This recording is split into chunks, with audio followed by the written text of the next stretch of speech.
essa nossa última aula de Física 2. Nós vamos continuar falando de magnetismo. As próximas aulas serão só de revisão. Hoje nós vamos falar sobre a força magnética. Olha a fórmula, no seu resumo eu detalhei o significado de cada letra. Fm é a força magnética, ela será dada em newtons. A carga elétrica sem o sinal, a velocidade da carga, o campo magnético e o ângulo formado entre o vetor velocidade e o campo magnético.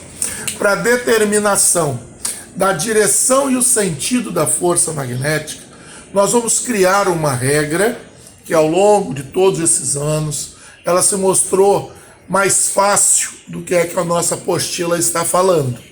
As duas estão corretas. A apostila manda você usar um tripé com a mão esquerda.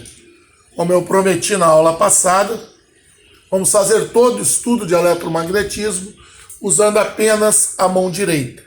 Esses 4 dedos vão sempre representar para nós o sentido do campo magnético. O polegar será a direção da velocidade ou da corrente elétrica, já que a corrente elétrica também é uma carga em movimento.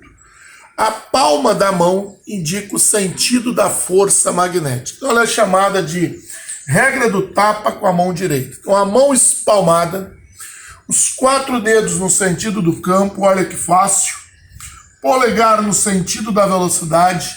A palma da mão indica uma força para dentro. A força magnética, neste caso, será perpendicular ao quadro, penetrando no mesmo. Olha este campo aqui, ó. Você lembra? Isso aqui é a parte de trás do vetor. Então, este é um campo magnético perpendicular ao quadro que está entrando no mesmo. Vou colocar os 4 dedos no sentido do campo, está entrando no quadro.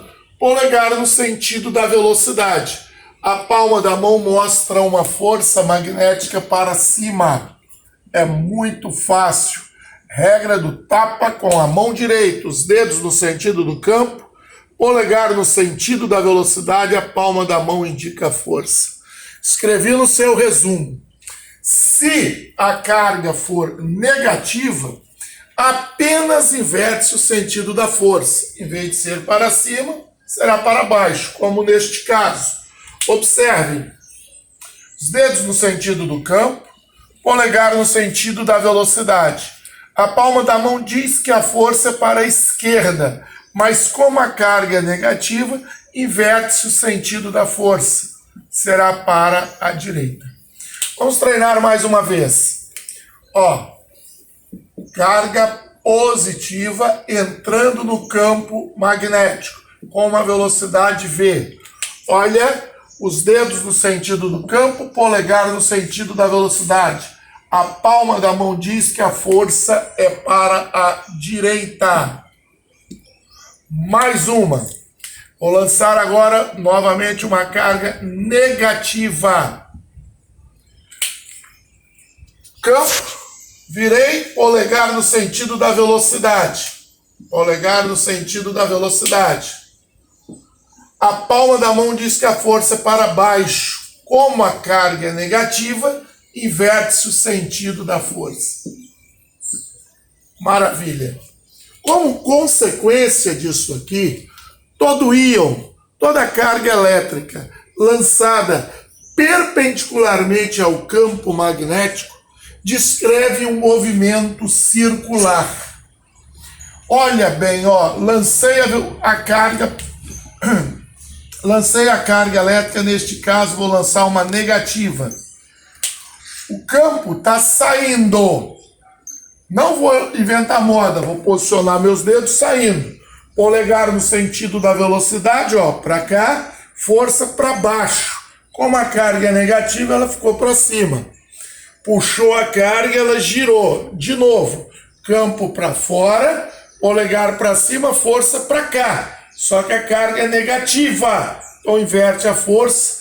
Olha que bacana, a força está sempre voltada para o centro da trajetória. A resultante das forças em direção ao centro chama-se força centrípeta. Então, neste caso, a força centrípeta é a própria força magnética. A força centrípeta é a massa vezes a aceleração centrípeta, que é v² sobre r. E a força magnética é Q VB, neste caso, lançada perpendicularmente, o ângulo é 90. O seno de 90 é igual a 1. Olha, v² é v vezes v. Cortei um lá com outro k. Ficou mv sobre r igual a QB. Multiplicando cruzado, eu tenho que o raio da trajetória será dado por mv sobre QB. Isso daqui já foi cobrado várias vezes no vestibular. Inclusive vai ser cobrado também num para-sala. Isso aqui é tão comum que ensinaram o aluno a decorar. Rashid me vê um quibe. Rashid me vê um quibe.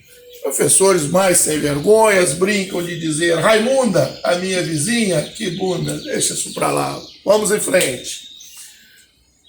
Olhando para as equações de um movimento circular e uniforme, a velocidade angular é 2π vezes a frequência, a velocidade escalar é a angular vezes o raio, e o período é 1 sobre a frequência. Juntando isso daqui, eu tenho que V, no lugar do W vou escrever 2π vezes F, no lugar do W 2πf vezes o raio.